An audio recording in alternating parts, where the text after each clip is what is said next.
That is a blue turtle. I've never gotten one this big. Look at it. Look, she's huge. She's huge. And there's smaller ones around.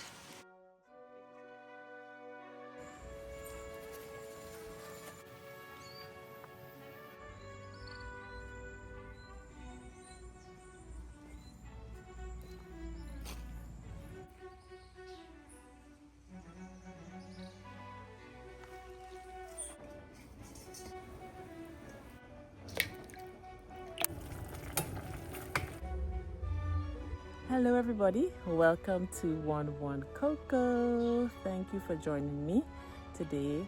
If this is your very first time on 11 Coco, I would like you to subscribe, especially if you like this sort of content. I generally do anything that surrounds nature, and I recently started on my self-sufficiency journey to grow my own food. And today is harvest day. It's always a great day when it's time to harvest. So I planted some sweet potatoes just over 3 months ago. It generally takes between 90 and 120 days for sweet potatoes to become mature. Right, so this is a sweet potato kind of day, and it is pretty easy to grow. I think easier than you may have thought.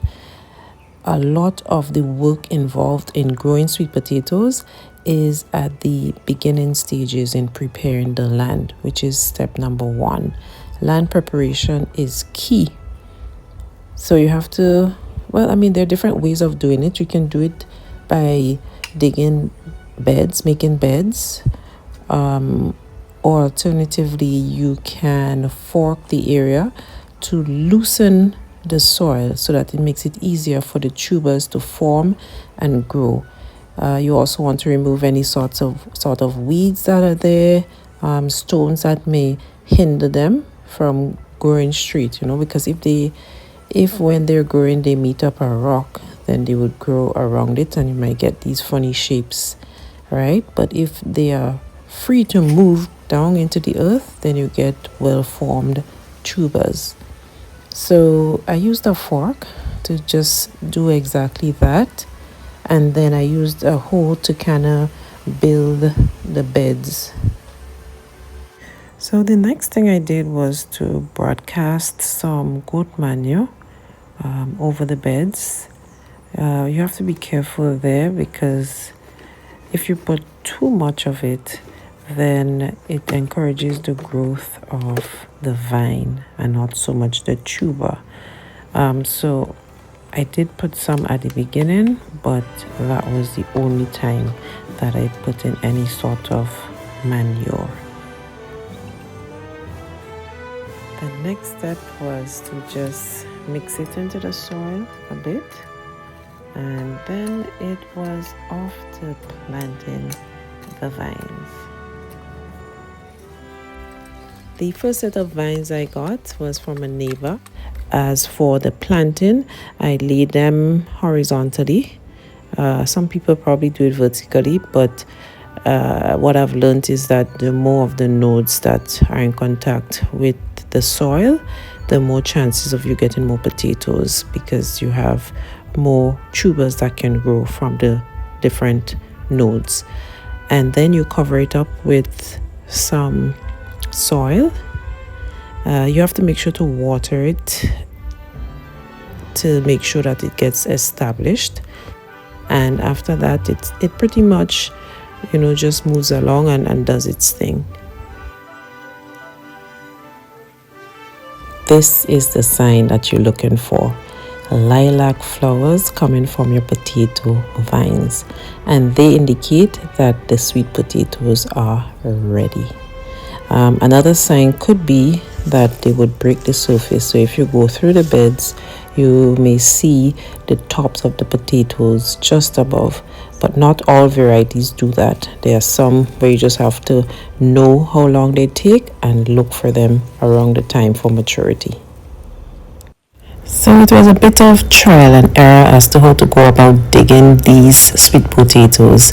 At first I used a cutlass, which wasn't very effective and a little bit dangerous. And then the second thing I used was a little shovel with a pointed edge. I looked very much like an archaeologist digging to find something of interest. Of course, I found my sweet potatoes, but then I realized the patterns of how they grew, and then I became comfortable just using a fork, and it made the harvesting much easier. So the last set I dug by using a fork, and then I didn't end up with any broken ones or blemished ones.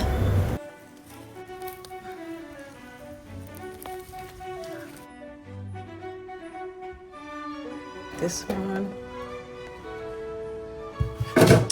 this one, and this one. Three and a half. So 3.5 plus 4, 7.5 pounds. And then the process starts all over again with soil preparation and then planting, because we have to eat.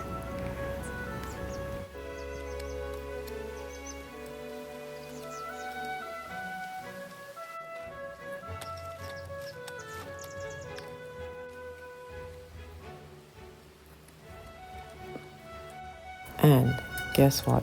This time around, I did not need to go to my neighbor to get any of the slips. I just went back to my existing sweet potato patch and I cut off as many as I wanted and then replanted them. And that's something we have to keep in mind.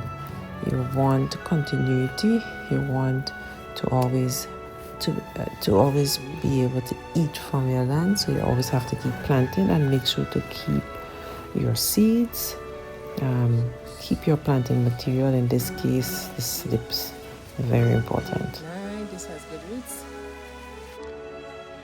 I heard a saying that says, "He who feeds you controls you," and it doesn't just only apply in the economic sense, in the political sense, in the spiritual sense. It applies very much so in the physical, the food sense. Whoever feeds you controls you. Think about that. So as usual, see what you can do to start. You can even do potatoes in containers, yes, or even bags. So you don't have to have a big piece of land, right? Start small. Do 2 slips.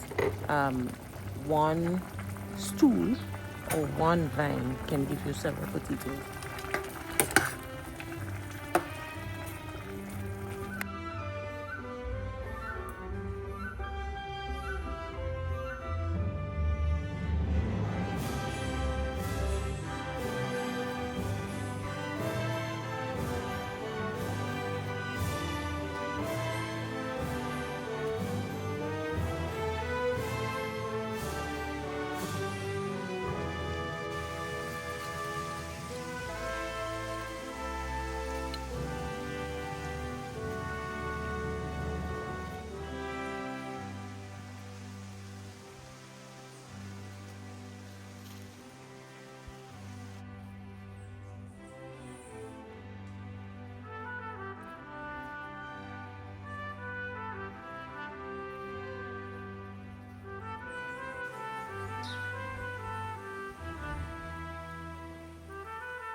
Thank you for watching 11 Coco. See you in the next video.